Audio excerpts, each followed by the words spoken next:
Hi folks, hope you're all doing well. So, what doesn't, or rather no longer, bugs me about Automobilista 2 anymore? Well, this bug for one. Right, now watch what happens as I drive into the pits. So I'm going I'm going to slow down at a real low speed as well to exemplify this is, look, there we go, look at that. There we go. Okay, my steering inputs were doing nothing there. You see, it's been updated, Automobilista 2 has. Yes, Reiza have been hard at work. We're now on, what version is it now? Let's have a look here.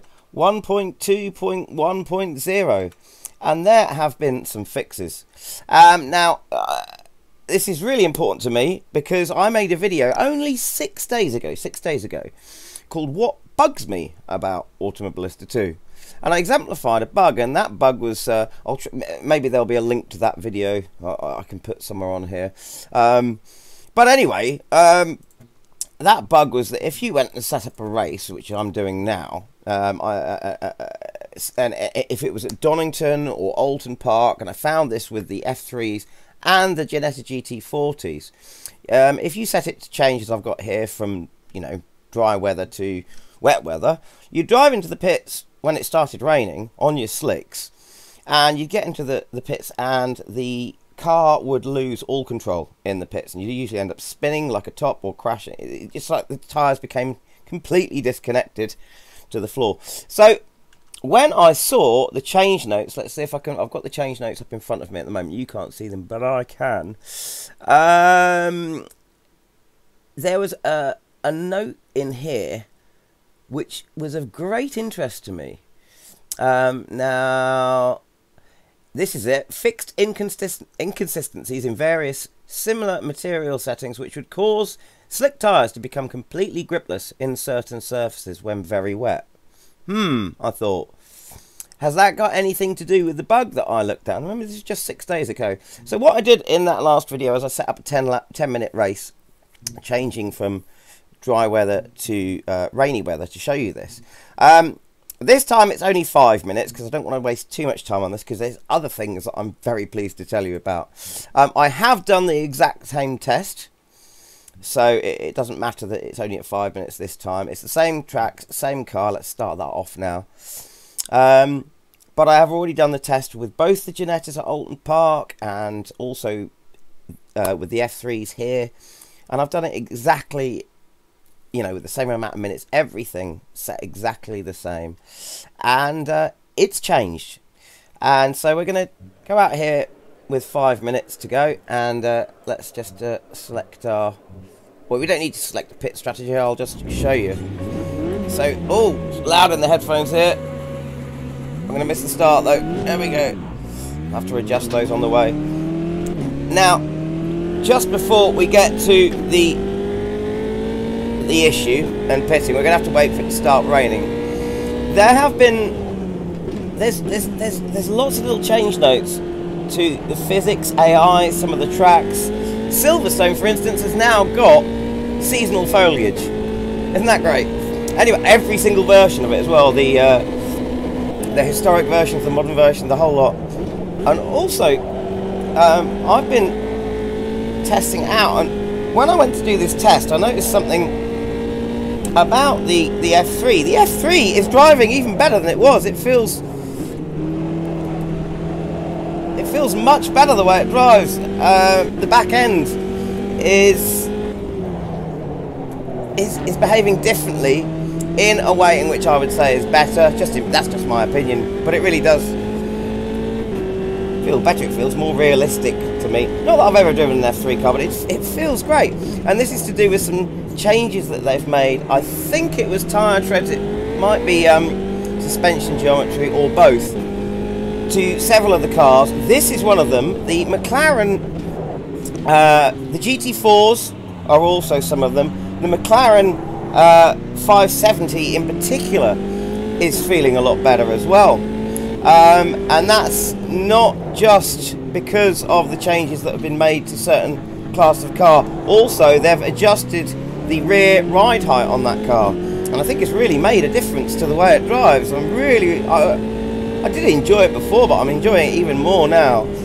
And the AI have been adjusted ever slightly. I've got them at 106 skill level at the moment, and I think they're on a difficulty of 60 or 70. And I've noticed with the last few updates, I did mention this in a previous video, that I used to have them at 100 and they'd be too timid, and that was ages ago. And gradually I've been able to bring down the aggression level, and I like that. You can now, you know, have them a little too timid or a little too aggressive, but if you find the sweet spot, they're just right. And I'm really like having some amazing races with the AI. But it's raining now. It's going to start raining really heavily, really quickly, because I've got it synced to racing. We've only got 5 minutes of racing, so let's schedule a pit stop now. And see what happens when we go into the pits. And it's good news, I promise you. And I'm locking up because I forgot to take account of how wet it was. Just hit that guy's rear tyre, sorry mate. Yeah, we're really sliding back, so you can see that the track's properly wet now. Right, I'll let these cars go past on the inside because I'm planning on going into the pit. I don't know if they are or not just yet. Okay, there's one on the inside, let him go.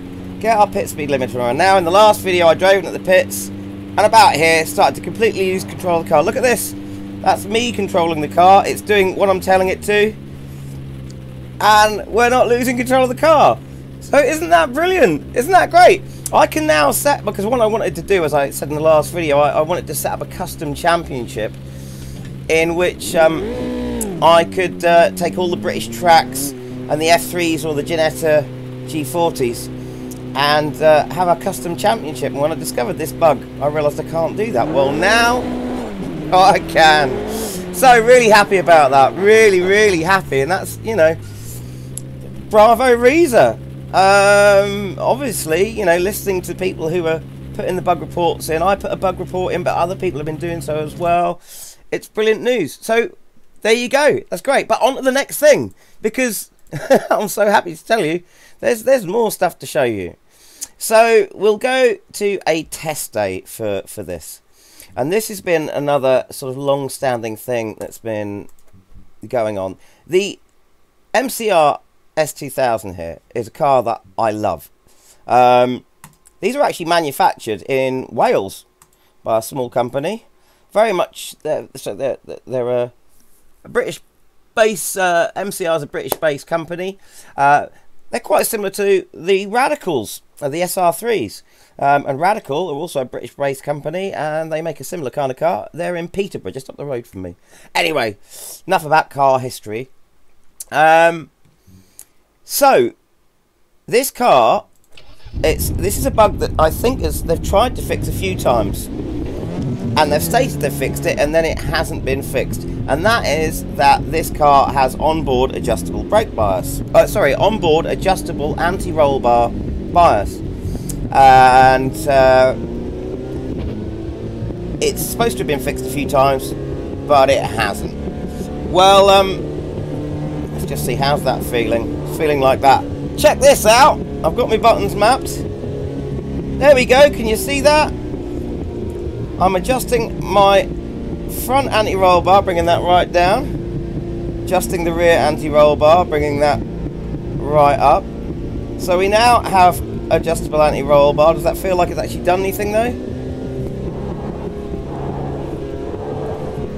Yeah, that's definitely working. Just to be scientific about it and double check, let's swing it all the other way so we'll get tons of understeer. So we'll bring the front, we'll stiffen up the fronts all the way, and we'll soften up the rears all the way down to, how far does it go? Will it go all the way down to 0? The one thing I don't like is I am having to tap the button repeatedly to change that. I'd rather just press the button, it would go down, but yeah, they're definitely working. So there you go, there's another bug fixed. Bravo Reiza. Well done. This little update is great. So let's come out of here and let's go and have a look at another bug that's been a long-standing thing. Now, as you all probably know, the way the traction control works on cars that have it, so say for instance the GT3 Mercedes, and we use the Mercedes because the Mercedes got a lot of grunt on the back end. You really can spin up those rear tyres if you want to. But the way the traction control works, from in-car you can adjust the level from off to low to high. So that's how strong the traction control is. But also, if you go into the settings, you can adjust exactly when the traction control kicks in. So the higher the number, the earlier the traction control will kick in and allow less wheel slip. The lower the number, the later it will kick in. Now, it would be nice to have an incremental number in the car that you could flick through. We don't have that yet, but anyway, that's how it works. But there was a big problem, and that if you turn the traction control all the way up in here, and then you went out on track and turned the traction control, as I'm going to do now, you should see in the middle of the screen. There we go. If you turn the traction control onto high, with it also turned all the way up in the pits, basically, and it happened with this car exactly, which is another reason I'm using this car. The thing just wouldn't even accelerate. It would not just stop the wheels from spinning, but it would really stop it from accelerating, even when there was no need for. If it wasn't a slippery track or anything, the traction control would just slow the car down. Now watch this. I'm going to go out. I'm going to turn the traction control completely off. Okay, and we're sitting here at the bottom of the hill at Bathurst. Let's go. Quite a bit of wheel spin there, and we are hitting about 135 in second, about 187 in third, about 214 miles per hour in fifth, and by the end of this, in fourth, sorry, and we've just hit something like nearly 230 miles per hour. Okay, so back to the pits and straight back out again. We'll drive to the same spot. So we are just at the bottom of the hill. There's my tyre marks from last time round. Right, so let's now turn that traction control onto high. Okay, remember we had quite a lot of wheel spin when we started off, so let's rev the hell out of it, and no wheel spin whatsoever. But we're doing about 130 something in second, about 185 in third, 214 in fourth, and we are hitting the end of the road at around 230 miles per hour. So the traction control is working properly now. So that's just another great thing. Sorry, I'm really happy about these fixes because, well, I mean, it works better, doesn't it? Why wouldn't you be happy? So, to round this all off,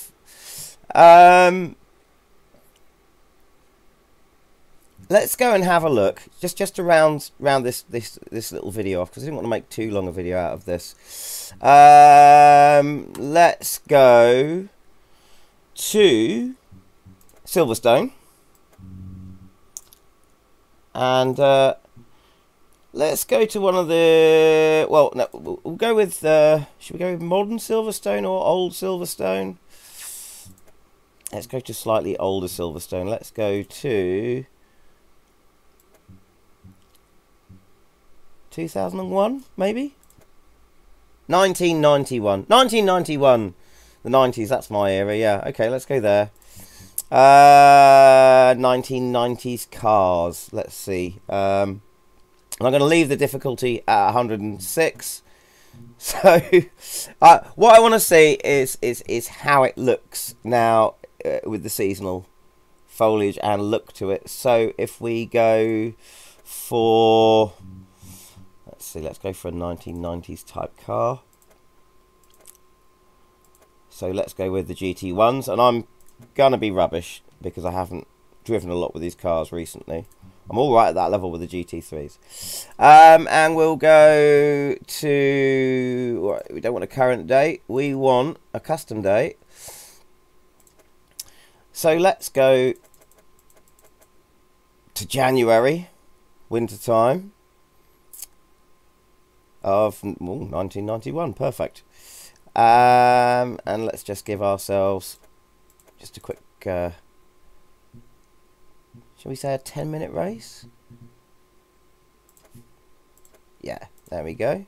And we'll stick it on real weather, real historic weather. Got no idea what the weather was on the 14th of the 1st, 1991, but we're going to find out.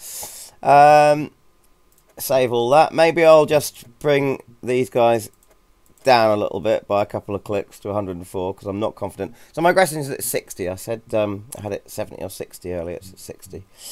So let's go see what Silverstone looks like back then and in the winter, just to round it all off.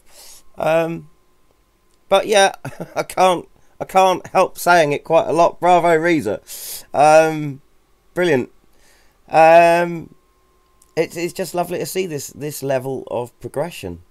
Really is. You know, no matter what you think of Ultimate Blister 2 as a sim, this is all good news. You know, stuff's being fixed. It's all good news. So here we are, and I don't need to do anything with any of that. Let's get out there. Well, look at that. There we go. The grass is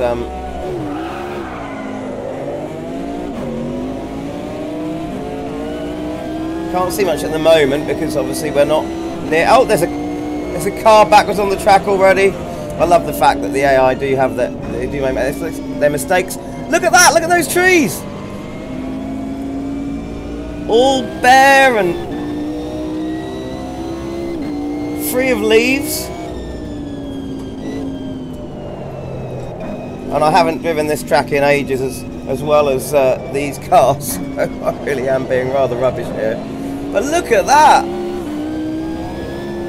So the foliage, the seasonal foliage in the last update was updated for Imola. You know, and we've already got places like Spa and other tracks that have that foliage update. They're gradually doing all of the tracks as time goes on. And just another little thing to talk about whilst we're going around, the AI have got so much better. I would recommend, if you're finding that you're getting, you know, the odd sort of touch from behind, or they're getting a bit close, just lower your, if you previously had your aggression quite high, set it to lower, because, and I find this with all sims, if, you know, you've got them set to a low aggression level, they're going to give you an easy time. And if you've got them set quite high, they're going to expect you to be as aggressive as they are. They're also going to expect you not to slow down at certain points. So, you know, that's just how they are. So you want to try and maybe lower that aggression level. But oh, well, look, I've made a place. I've made 2 places, but that's because one of the cars spun round on the track at the start. But there's another one off. Don't know what happened there. But this looks fantastic. You know, it really does. Really does look like wintertime, doesn't it? And the grass is a different colour to how it is. And sometimes we've got a car making a move on us there. They have adjusted, you know, how fast the AI can, or the speed that the AI can sustain if they're not on the ideal line. They've adjusted when they are likely to drop back or yield. Say if you have the nose in the corner, they've adjusted that, and it really does seem to have worked. I did see someone on the forums saying that they'd had a bad experience at Brands Hatch, and the cars were using odd lines and going on the grass and stuff in GT3s. I tried that, and I didn't find it to be the case. They did put the odd 2 wheels on the grass when it was the first lap, and they're, you know, 3 wide battling down a straight.